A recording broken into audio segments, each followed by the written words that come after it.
Hello everyone, welcome back to my channel Skill Arc. मैं हूं प्रियंका और जो आज की हमारी क्लास रहेगी, इस क्लास में एक्सरसाइज 11.3 के जो आगे के क्वेश्चन है उन्हीं को हम कंटिन्यू करेंगे। इससे पिछले वीडियो की लिंक आपको ऊपर मिल जाएगी, बाकी डिस्क्रिप्शन बॉक्स जो है उसमें जितने भी चैप्टर हमारे कंप्लीट हो गए हैं सभी की प्लेलिस्ट की लिंक मैंने मेंशन करी है। तो कोई भी चैप्टर बिल्कुल आसानी के साथ आप प्लेलिस्ट के थ्रू देख सकते हैं, क्योंकि प्लेलिस्ट के थ्रू देखेंगे तो आपको जो कॉन्सेप्ट है वो इधर उधर ढूंढने की जरूरत नहीं रहेगी। प्लेलिस्ट के अंदर सारी चीजें आपको लाइन से मिल जाएंगी। ठीक है, तो क्लासेस स्टार्ट करेंगे। और अगर चैनल पर नए हैं और नए नहीं भी हैं, पुराने हैं लेकिन चैनल को अभी तक सब्सक्राइब नहीं किया है, तो जल्दी से चैनल को सब्सक्राइब करिए अगर आपको पसंद आता है जो भी मैं यहाँ पर पढ़ाती हूँ। ठीक है, चलिए क्लासेस स्टार्ट करेंगे और लेंगे नेक्स्ट क्वेश्चन।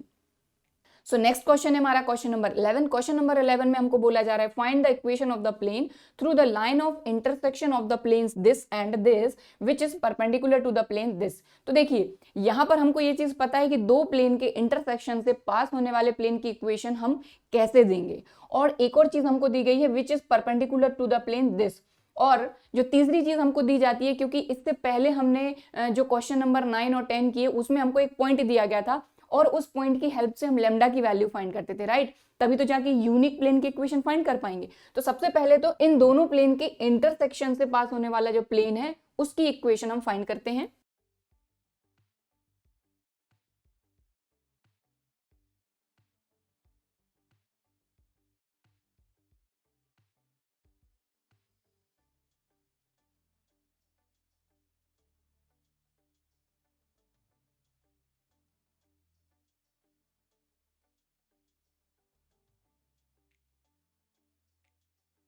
तो इन दोनों प्लेन के इंटरसेक्शन से पास होने वाले प्लेन की इक्वेशन हो जाएगी हमारी π3, और ये क्या होता है अपना a1x plus b1y plus c1z plus d plus lambda a2x plus b2y plus c2z plus d2 equal to 0। अब क्योंकि देखिए ये कार्टेशियन फॉर्म में है तो हम कार्टेशियन फॉर्म का यूज कर रहे हैं, अगर वेक्टर फॉर्म में दिया जाता तो हम वेक्टर फॉर्म का यूज करते। और क्योंकि यहाँ पर हमको स्पेसिफिक बोला नहीं गया है कि आप वेक्टर फॉर्म ही फाइंड करिए किसी प्लेन का या कार्टेशियन फॉर्म ही फाइंड करिए, तो जो हमको दिया है हम उसी तरीके से करेंगे। तो ये दोनों जो आपके प्लेन की इक्वेशन है ये कार्टेशियन फॉर्म में है। तो कार्टेशियन फॉर्म की इक्वेशन देखिए मैं यहाँ पर या फिर यहीं लिख ही लेते हैं अपन। तो a1x plus b1y plus c1z plus d plus lambda d1 d2 equal to 0। ठीक है, ये अपनी इक्वेशन होती है। एक मिनट, ये माइनस रहेगा, माइनस d1 और ये माइनस d2। ठीक है, क्योंकि अपना d जो रहता है उस तरफ रहता है, इस तरफ आके माइनस का हो जाता है। तो ये अपनी कार्टेशियन इक्वेशन का फॉर्म होता है अगर दो प्लेन के इंटरसेक्शन से हमारा प्लेन पास हो रहा है। अब इसमें वैल्यू रखना है, तो देखिए ये क्या है अपना x plus y plus z और प्लस का 1 इस तरफ आके माइनस का 1। तो हमारा जो प्लेन है उसकी इक्वेशन क्या हो जाएगी, x plus y plus z minus 1 plus lambda ये हो जाएगा 2x plus 3y plus 4z, और ये प्लस का 5 इधर आके माइनस का 5 इक्वल टू 0। समझ में आ गई बात।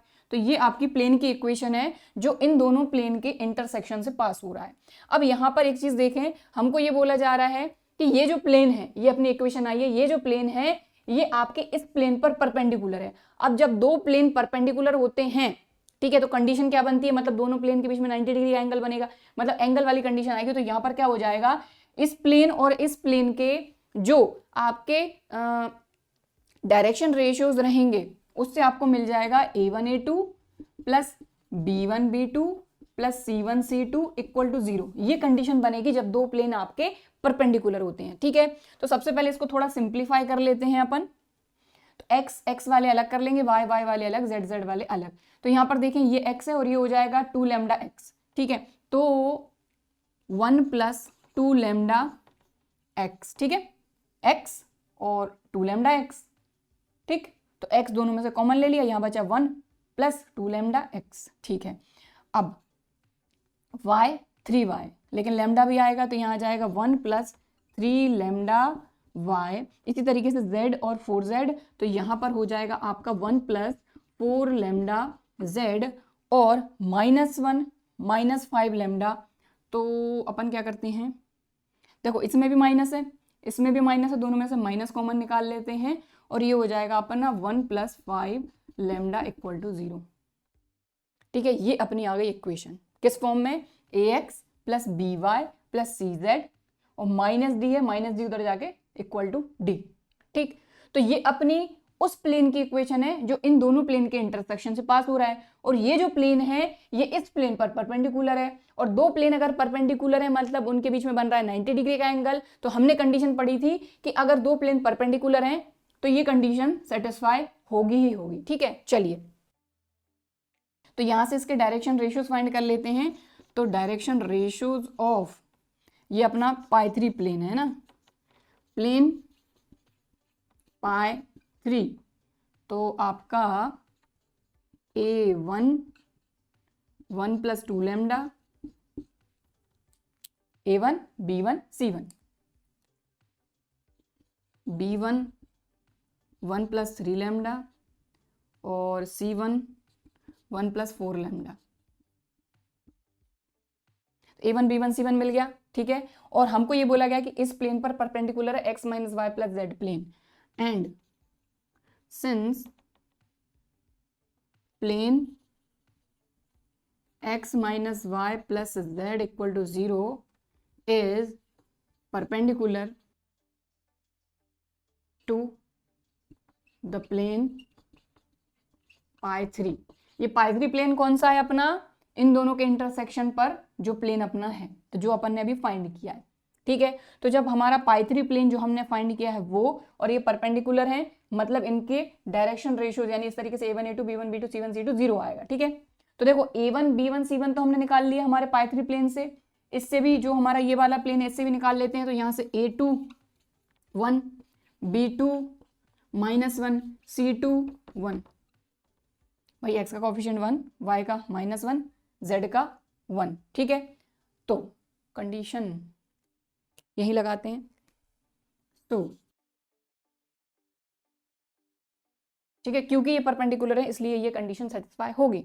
तो यहाँ पर रखते हैं अपन A1 A2, तो 1 + 2 लैम्डा का 1 में मल्टीप्लाई होगा तो ये आ जाएगा 1 + 2 लैम्डा।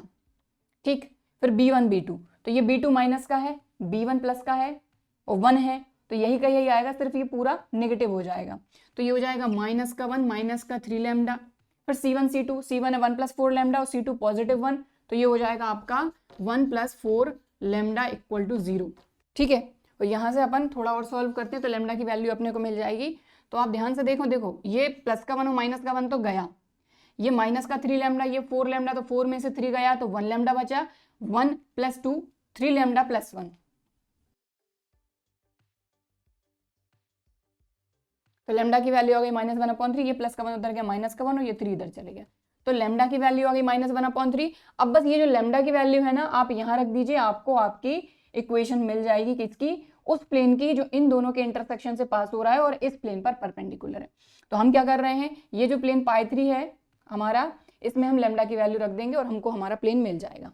तो इसको आप चाहें तो इक्वेशन नंबर इसको दे दीजिए 1। ठीक है, तो आपको ऐसा लिखना है, putting the value of lambda in equation 1। Lambda negative है तो -1/3। ठीक है, तो इसमें सिर्फ क्या किया हमने, लैम्डा की वैल्यू रख दी। अब इसको सॉल्व कर लेंगे तो देखिए ये 3 है, अगर एलसीएम लेके सॉल्व करेंगे तो इस 3 का मल्टीप्लाई इन सभी टर्म्स में हो जाएगा, तो ये हो जाएगा 3x + 3y + 3z -3, और इस -1 का अंदर मल्टीप्लाई हो जाएगा तो -2x -3y -4z और +5, और अपॉन में पूरे के क्या आएगा 3 इक्वल्स टू उस तरफ जाएगा तो 0 से मल्टीप्लाई होकर हो जाएगा 0। ठीक है, तो वो कहाँ गया मैंने आपको बता दिया, पूरे के अपॉन में आएगा 3, उस तरफ जाएगा तो 0 से मल्टीप्लाई होकर 0। अब सिर्फ इनको सिंप्लीफाई कर लेना है। देखो x वाले टर्म 3x 2x, तो 3 - 2x। ठीक, 3y कैंसिल। z की बात करते हैं, 3z -4z -z और 5 - 3, ये आ गया 2 = 0। तो ये आ गई आपकी प्लेन की इक्वेशन x - z + 2 = 0। और ये कौन से प्लेन की इक्वेशन है, जो इन दोनों प्लेन के इंटरसेक्शन पर है और इस प्लेन पर परपेंडिकुलर है। खत्म, तो ये आ गया आपका आंसर। ओके, ठीक है, अब हम करेंगे next question. So question number 12। तो देखिए एंगल फाइंड करना बड़ा आसान होता है, अगर प्लेन की बात हो रही है तो प्लेन में हमको ये देखना है कि प्लेन की डायरेक्शन किस से शो करते हैं हम। तो हमको ये चीज पता है, ये है वेक्टर आर डॉट ये आपका वेक्टर एन। वेक्टर एन क्यों, एन कैप इसलिए नहीं है क्योंकि 2 का स्क्वायर प्लस 2 का स्क्वायर माइनस 3 का स्क्वायर का सम करेंगे तो आपको 1 नहीं मिलेगा, मतलब वही कहानी l square plus m square plus n square equal to 1 अगर नहीं मिलता है मतलब ये हमारा जो भी है ये हमारा यूनिट वेक्टर नहीं है, ये हमारा वेक्टर है। ठीक है, तो यहाँ पर इन दोनों प्लेन के बीच का हमको एंगल फाइंड करना है और एंगल फाइंड करने के लिए जो फॉर्मूला हमने देखा था वो फॉर्मूला क्या था। तो आप क्या करिएगा, सबसे पहले प्लेन 1 और ये प्लेन 2, ठीक है, angle between these two planes equal to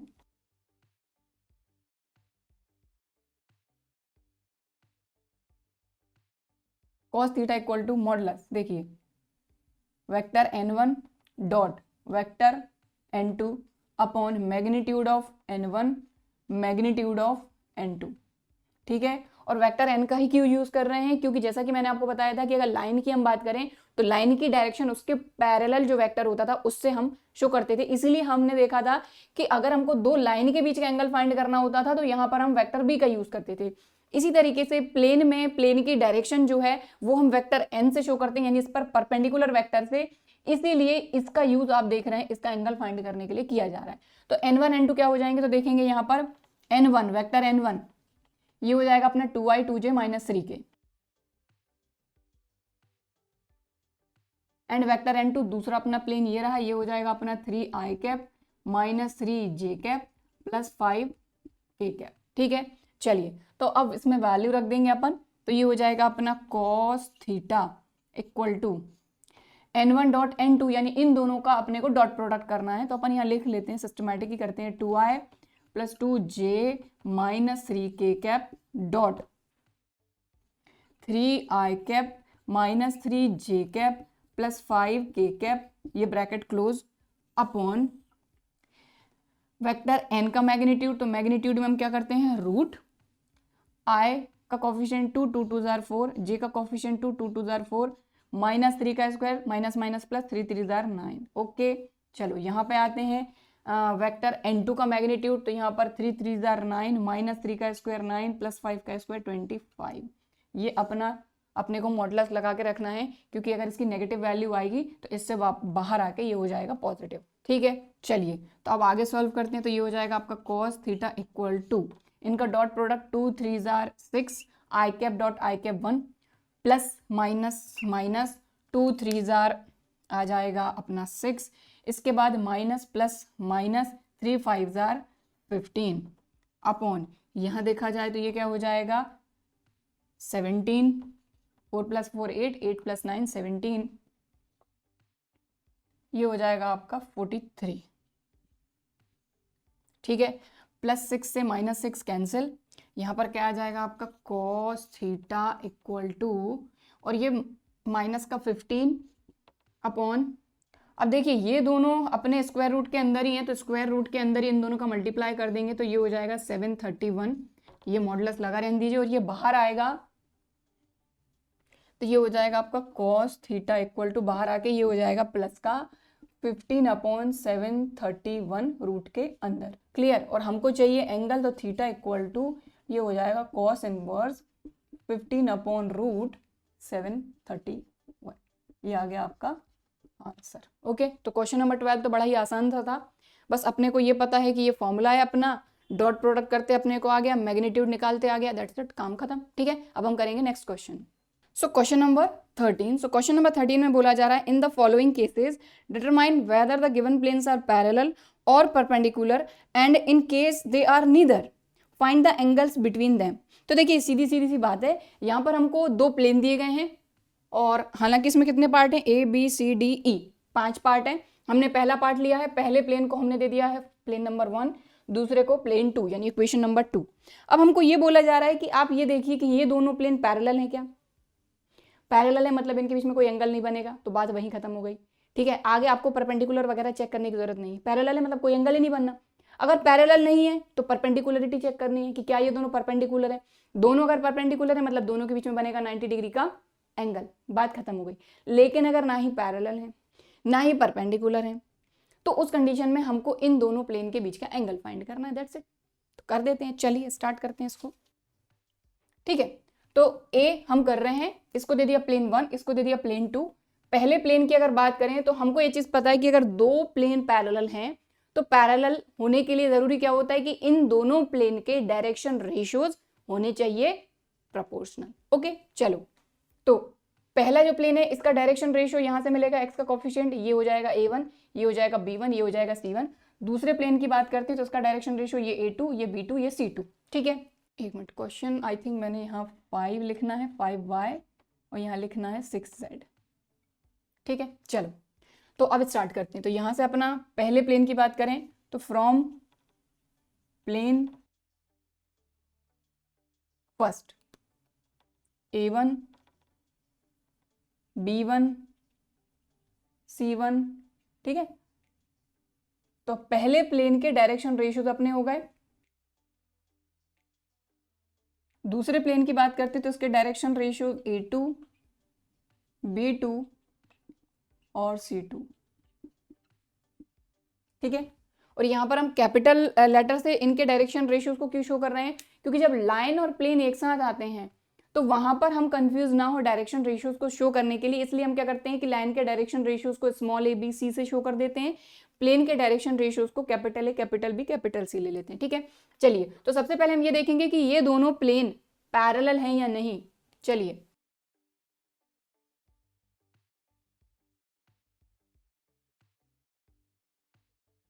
ठीक है, अगर दोनों प्लेन पैरेलल हैं तो ये कंडीशन सेटिस्फाई होनी चाहिए।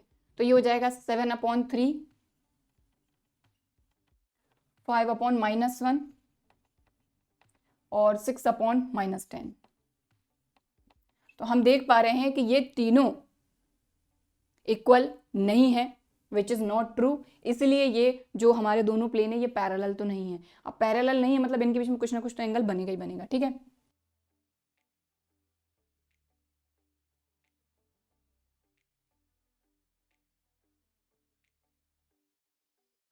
तो यहां पर हमने ये तो देख लिया कि प्लेन्स पैरेलल नहीं है। अब पैरेलल नहीं है तो इनका अपन देखेंगे कि ये क्या परपेंडिकुलर हैं। तो अगर दो प्लेन परपेंडिकुलर हैं तो कौन सी कंडीशन सेटिस्फाई होनी चाहिए? अगर ये कंडीशन सेटिस्फाई होती है उस कंडीशन में आपके जो दोनों प्लेन है ये होंगे परपेंडिकुलर, और परपेंडिकुलर होंगे मतलब इनके बीच में बनेगा 90 डिग्री का एंगल। चलिए, a1 a2 तो 7 3 जार 21, b1 b2 5 1 जार -5, c1 c2 6 into -10 -60 equal to 0। ये हो जाएगा 21 माइनस 65 इक्वल टू 0। 65 में से 21 माइनस होगा तो ये हो जाएगा 44 माइनस का which is not equal to 0। तो आप खुद देख पा रहे हैं क्लियरली कि ये आया है -44 which is not equal to 0, मतलब ये दोनों प्लेन परपेंडिकुलर भी नहीं है।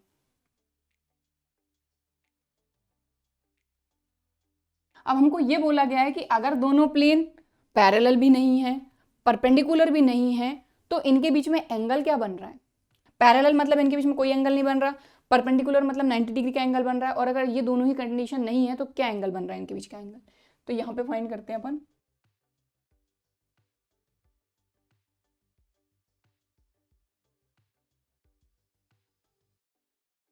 दो प्लेन के बीच का एंगल क्या होता है? cos theta equal to. अब क्योंकि आप देख पा रहे हैं ये जो दोनों प्लेन हैं ये आपको दिए हैं कार्टेशियन फॉर्म में, तो कार्टेशियन फॉर्म में आप दो प्लेन के बीच का एंगल किस फॉर्मूले से फाइंड करेंगे? तो यहाँ पर वो फॉर्मूला लिखते हैं अपन।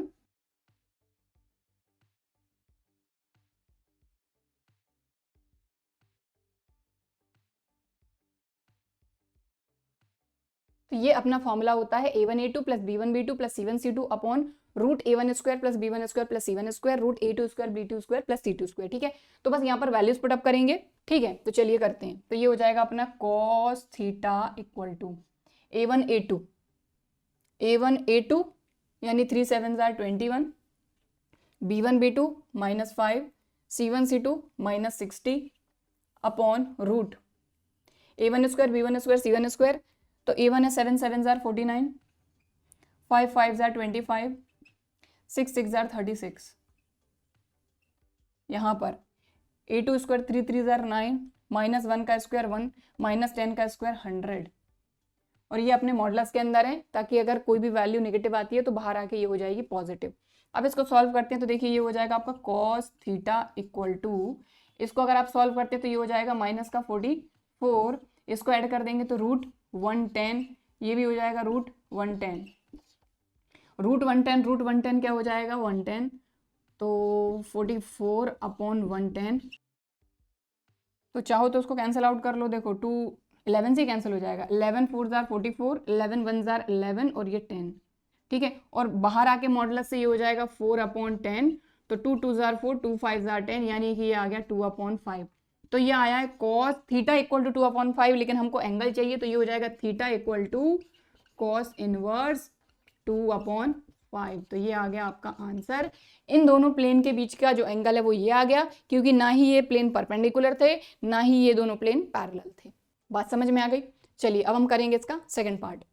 सो यहाँ पर क्वेश्चन नंबर 13 का नेक्स्ट पार्ट हम कर रहे हैं। तो सबसे पहले तो देखिए यहाँ पर है x माइनस 2y, z नहीं है, तो थोड़ा सा इसको सिस्टमेटिक लिखेंगे अपन।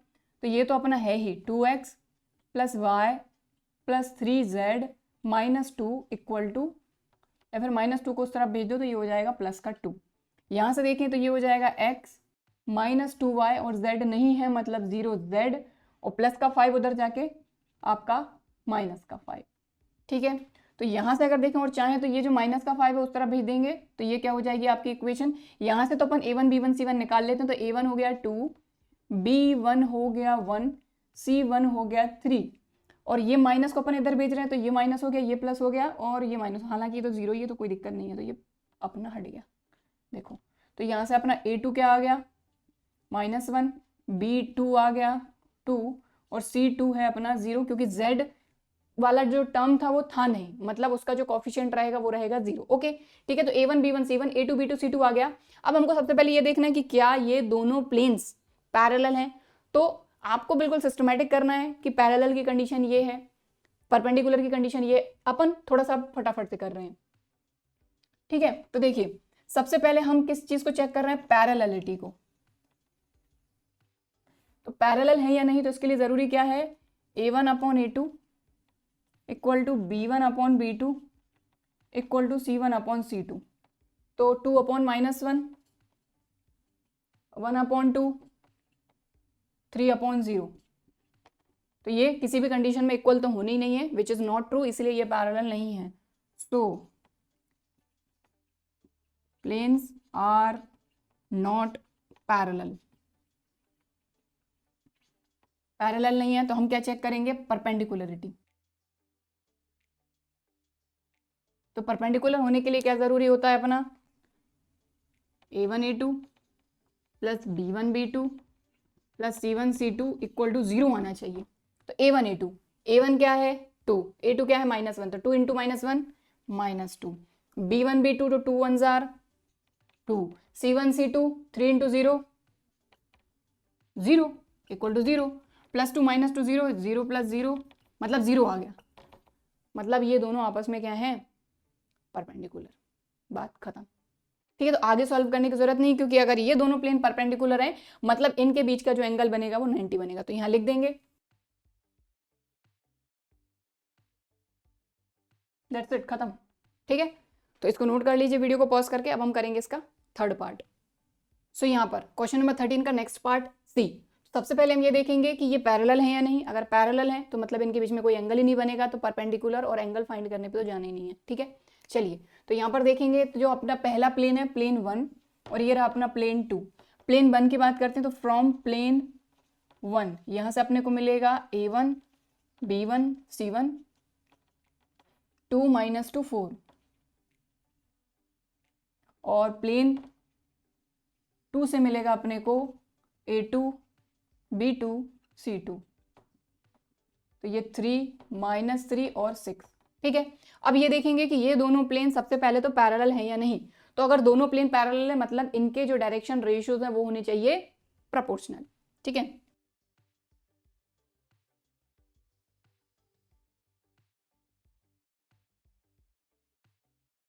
ठीक है, तो वैल्यू रखते हैं a1 upon a2, b1 upon b2 -2 upon -3, c1 upon c2 4 upon 6। तो 2 2 जार 4, 2 3 जार 6, माइनस से minus cancel, 2/3 equal to 2/3 equal to 2/3। तो यहाँ पर क्लियर अपन देख पा रहे हैं कि इनके जो डायरेक्शन रेशियोज हैं वो प्रोपोर्शनल है, और क्योंकि ये प्रोपोर्शनल है इसलिए ये पैरेलल है। ठीक है, सो प्लेन्स आर पैरेलल। तो दोनों प्लेन पैरेलल है, मतलब इनके बीच में कोई एंगल नहीं बनेगा, खत्म बात। ठीक है, आगे जाने की जरूरत ही नहीं है। अब यहाँ पर डी की बात करते हैं, तो यहाँ पर देखें, ये हो गया आपका प्लेन 1, ये हो गया आपका प्लेन 2। फ्रॉम प्लेन 1 अपने को मिलेगा A1 B1 C1, तो ये हो गया 2 -1 3, और प्लेन 2 फ्रॉम प्लेन 2 ये A2 ये B2 ये C2, तो ये हो गया 2 -1 और 3। ठीक है, अब यहां पर ये देखेंगे कि ये दोनों पैरेलल हैं या नहीं, तो वही कहानी अपनी, if two planes are parallel then A1/A2 equal to B1/B2 equal to C1/C2। तो वैल्यू रख दीजिए, A1/A2 2/2, B1/B2 -1/-1, C1/C2 3/3। तो आप खुद देख पा रहे हैं, 2 से 2 कैंसिल 1, -1 से -1 कैंसिल 1, 3 से 3 कैंसिल 1, तो बस यही लिख देना है।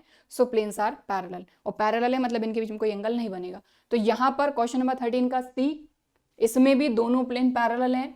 यहाँ पर भी देखा जाए तो ये दोनों प्लेन भी पैरेलल हैं। अब इसका एक और बचा हुआ है, उसको भी कंप्लीट करते हैं। यहाँ लिख लीजिएगा आप, planes are parallel.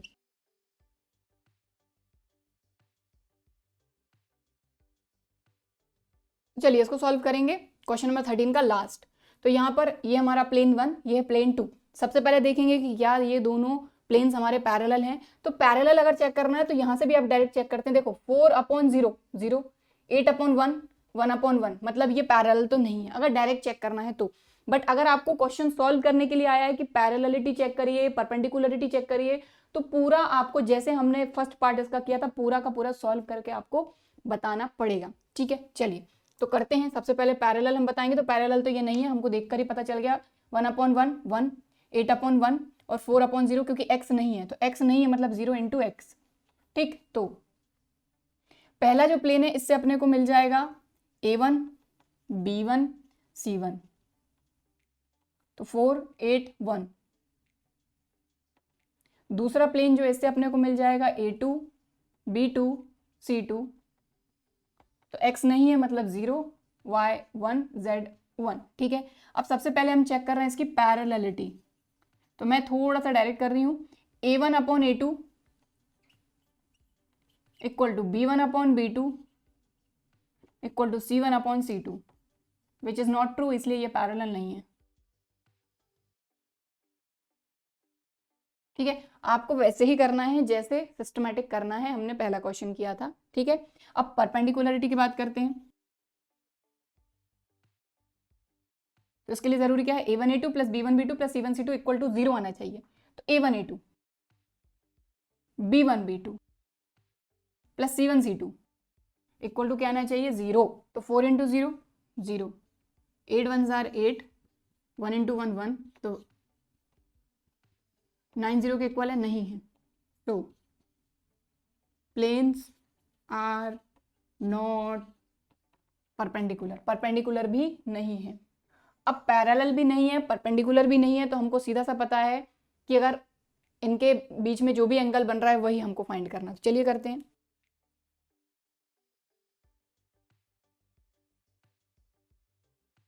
cos theta equal to, formula अपना A1A2, या लिख ही लेते हैं, चलो।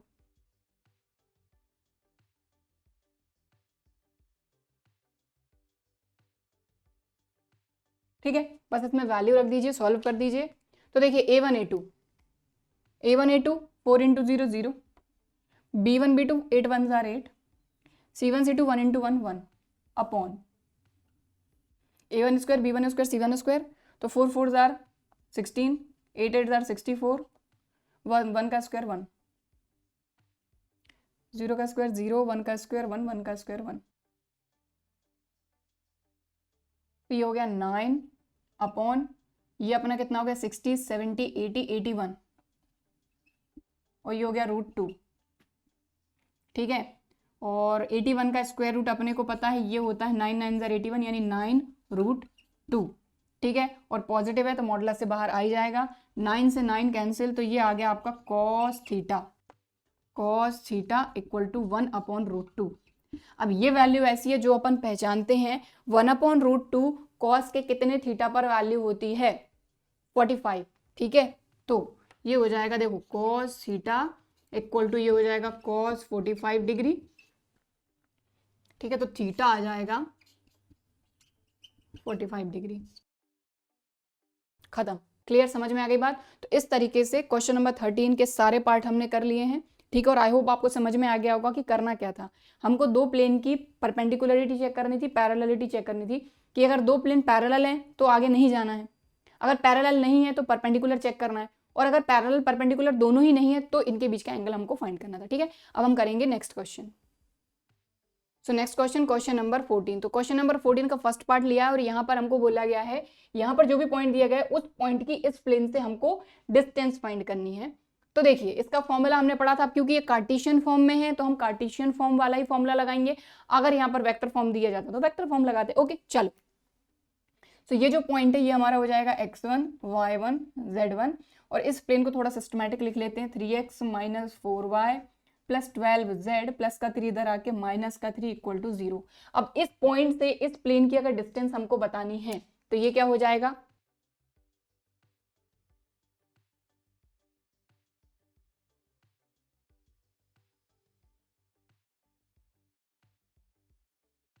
ठीक है।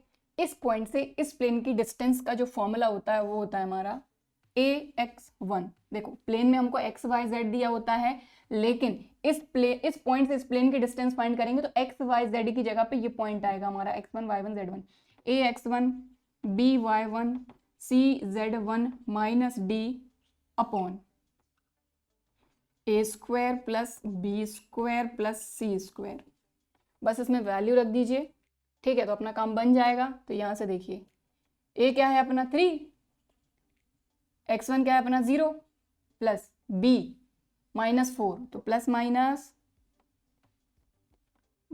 4, y1 भी 0 प्लस z1 भी 0, तो 12 इंटू 0, और माइनस d की जगह पे कितना है 3, a square b square c square, तो a3 b -4 c 12, तो 3 3 9 4 4 16, 12 का स्क्वायर 144, ये लगाया। अब देखिए 0 0 0 बचेगा सिर्फ -3, और 16 प्लस 9 25, 144 प्लस 25 ये हो जाएगा √169, ठीक है। अब यहाँ पर अगर आप देखें तो ये बाहर आएगा इससे, तो ये हो जाएगा प्लस का 3/169 का स्क्वायर रूट होता है 13, तो ये आ गई डिस्टेंस, खत्म। इतना कुछ करने की जरूरत ही नहीं, ये आ गया आपका 3/13, खत्म, ठीक है। तो इस पॉइंट से इस प्लेन की डिस्टेंस हमने फाइंड कर दी। अब हम करेंगे इसका नेक्स्ट पार्ट।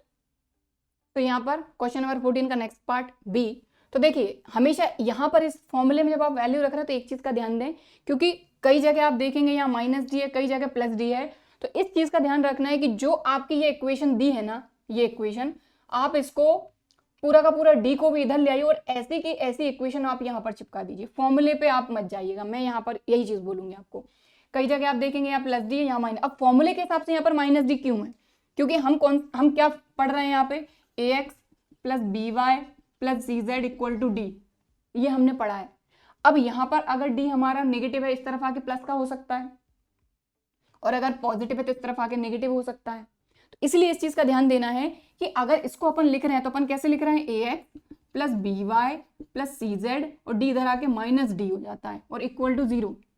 अब इक्वेशन अगर हमको पूरी की पूरी जैसी दी है, जैसे यहां पर देखिए ये है आपका 2x minus y plus 2z और प्लस 3 इक्वल टू 0 ही दी है, तो अब यहां पर आप ये गलती मत करिएगा कि यहां पर फॉर्मूले में -d है तो हम इस 3 को नेगेटिव करके लिख दें, नहीं। आप यहां पर एक ही चीज का ध्यान रखिएगा कि आपकी प्लेन की इक्वेशन, ये प्लेन की equation upon √a² plus b² plus c², ठीक है। अब जैसे इससे पिछले क्वेश्चन में क्या था, ये जो d था ये इस तरफ था, तो इस तरफ से हम इस तरफ लाए थे, ठीक है, इसलिए वो नेगेटिव हो गया, इसलिए आपने देख लिया होगा कि हाँ माइनस माइनस चल गया। लेकिन इसी चीज़ का ध्यान रखें, मैं फिर से आपको कह रही हूँ कि अगर आपको इस फॉर्म में पहले से दी है तो ये ऐसी की ऐसी इक्वेशन उठा के आप रखिए, डी को आप इस तरफ ले आइए, ठीक है। अब वो प्लस का आता है कि माइनस का आता है, उठा के एज इट इज रख दीजिए। तो इस माइनस पे नहीं जाना है या यहाँ के प्लस पे नहीं जाना है, आप सिर्फ इक्वेशन आपकी देखिए, डी अगर इस तरफ है तो इस तरफ ले आइए, अब वो प्लस में आता है माइनस में आता है, जैसा भी रहे ऐसा का ऐसा उठा के अपने को न्यूमरेटर में रख देना है, इस चीज का ध्यान रखें। तो इस माइनस पे नहीं जाना है ना, तो हमने ये इक्वेशन ऐसी की ऐसी उठाना है, 2x minus Y plus 2z plus 3, इससे आप कंफ्यूज ही नहीं होंगे। अगर किसी पॉइंट से प्लेन की डिस्टेंस आपको बतानी है तो ये प्लेन ऐसा का ऐसा उठा के आप रख दीजिए, इस पर मत जाइएगा क्योंकि ये माइनस और ये प्लस कंफ्यूज करेगा, अपॉन रूट, और यहाँ पर 1 1 1 लगा दीजिए, x1 y1 z1, और यहाँ पर a का स्क्वायर 2 2 जार 4, b का स्क्वायर माइनस 1 का स्क्वायर 1 और 2 2 जार 4, इससे आप कंफ्यूज ही नहीं होंगे, बात ही खत्म हो गई। ठीक, क्लियर है ना, समझ में आ गई होगी आपको बात कि प्लेन की इक्वेशन ऐसी की ऐसी उठा के यहाँ रख दो आप, डी को एक तरफ करके, अब ये माइनस रहे प्लस रहे ये इसकी टेंशन है। ठीक, चलो तो अब इसके बाद इसको आगे सॉल्व करते हैं। तो देखिए x1 y1 z1 की वैल्यू अपन रख देते हैं, तो x1 कितना है 3, तो 2 3 माइनस y1 कितना है 2, तो 2 माइनस का, तो ऑलरेडी यहाँ माइनस है तो ये हो जाएगा -2 प्लस 2 इंटू z1 कितना है 1 और प्लस का 3, बस ठीक है, अपॉन ये हो जाएगा 9 रूट का, और ये लगा के रखिए 2 3 जार 6 minus minus plus 2 plus 2 plus 3 upon root 9 हो जाएगा 3, तो 6 प्लस 2 प्लस 2 प्लस 3 10 प्लस 3 13, तो ये आ गई डिस्टेंस। ठीक है, क्लियर। अब हम करेंगे इसका नेक्स्ट। सो क्वेश्चन नंबर 14 का नेक्स्ट, तो देखिए फिर से यही कहूँगी, यहाँ पर जो इक्वेशन है आपकी ये वाली, इसको आप सबसे पहले तो डी को इस तरफ ले आइए, तो ये हो जाएगा आपका x plus 2y minus 2z minus 9 equal to 0, ऐसा का ऐसा उठा के आपको न्यूमरेटर में रख देना है ताकि आप इस माइनस प्लस के झंझट से हट सकें। तो ये हो जाएगा x plus 2y minus 2z minus 9, और x y z को लिख दो x1 y1 z1 अपॉन, अब इसका कोफिशिएंट आपका a, तो a का स्क्वायर यानी 1 का स्क्वायर 1, y1 का कोफिशिएंट 2 2 2 जार 4 माइनस 2 का स्क्वायर 4। ठीक है, क्लियर। अब x1 y1 z1 अपने ये रहेंगे क्योंकि इसी पॉइंट से अपने को डिस्टेंस बतानी है, तो वैल्यू रख दीजिए, x1 कितना है 2, तो ये हो जाएगा 2 प्लस 2, y1 कितना है 3, तो ये 3 माइनस 2, z1 कितना है -5 और ये -9 अपना एज इट इज, और 4 प्लस 4 8 8 प्लस 1 9, तो ये रूट के अंदर अपना 9। ठीक है, तो 2 2 3 जार 6 5 2 जार 10 माइनस 9 अपॉन 3। ठीक है, तो 10 माइनस 9 1, तो 6 प्लस 1 7 7 प्लस 2 9 अपॉन 3, और 3 3 जार 9, तो ये आ गई डिस्टेंस 3। क्लियर, समझ में आ गई बात। तो यहाँ की बात जो मैं आपको बता रही हूँ ये आपको आई होप समझ में आ गई होगी। इक्वेशन जो है जैसी है वैसी की वैसी उठा के आप रख दो ताकि इस माइनस प्लस के झंझट से आप हट सको। यहाँ पर माइनस इसलिए हमने लिया है क्योंकि हमारी जो इक्वेशन होती है इसमें डी इक्वल्स टू के उस तरफ होता है, जब डी को हम इस तरफ लाते हैं तो वो नेगेटिव हो जाती है। ओके, ठीक है, चलिए अब हम करेंगे इसका नेक्स्ट। तो क्वेश्चन नंबर 14 का नेक्स्ट, डी, इस पॉइंट से इस प्लेन की हमको डिस्टेंस बतानी है। ठीक है, तो जैसा कि मैंने आपको क्या बताया कि जो प्लेन की इक्वेशन है ये यहाँ पर डी जो है इस तरफ ही होना चाहिए, इस तरफ करने के बाद ऐसी की ऐसी इक्वेशन आप यहाँ उठा के पटक दीजिए। तो यहाँ पर आया अपना ये 2x minus 3y plus 6z minus 2 upon यहाँ पर a square b square c square, तो a कितना है आपका 2 2 2 जार 4 माइनस 3 का स्क्वायर 9 6 6 जार 36, और यहाँ लगा दीजिए आपका मॉडुलस x1 y1 z1 आपके पॉइंट है जिस पॉइंट से आपको प्लेन की डिस्टेंस फाइंड करनी है। तो x1 है 6, तो 2 6 जार 12 माइनस का है ना क्योंकि माइनस का 6 है, 3 इंटू y1 है 0, तो ये पूरा 0, और 6 इंटू 0 0 माइनस 2। ठीक है, अपॉन 36 प्लस 4, और ये हो जाएगा आपका टोटल 49। ठीक है, -12 -2 ये हो जाएगा माइनस का 14, 49 का स्क्वायर रूट 7। ठीक है, और ये इससे बाहर आके हो जाएगा 14/7, तो 7 2 14, ये आ गया 2, खत्म। ठीक, तो इसको नोट कर लीजिए वीडियो को पॉज करके। सो ये जो क्वेश्चन था ये अपनी इस एक्सरसाइज का लास्ट क्वेश्चन था, और इस क्वेश्चन के साथ ही हमारी जो एक्सरसाइज 11.3 है ये कंप्लीट हो गई है। सो आई होप कि आज की क्लास में जो क्वेश्चन हमने किए हैं ये आपको अच्छी तरीके से समझ में आए होंगे, वीडियो भी पसंद आया होगा। वीडियो पसंद आया है तो लाइक ज़रूर करिए, और अगर अभी तक चैनल को सब्सक्राइब नहीं किया है तो इसी तरह के और वीडियोज़ के लिए चैनल को सब्सक्राइब ज़रूर करिए। चलिए फिर मिलते हैं अगले वीडियो में, तब तक के लिए बाय एंड थैंक यू।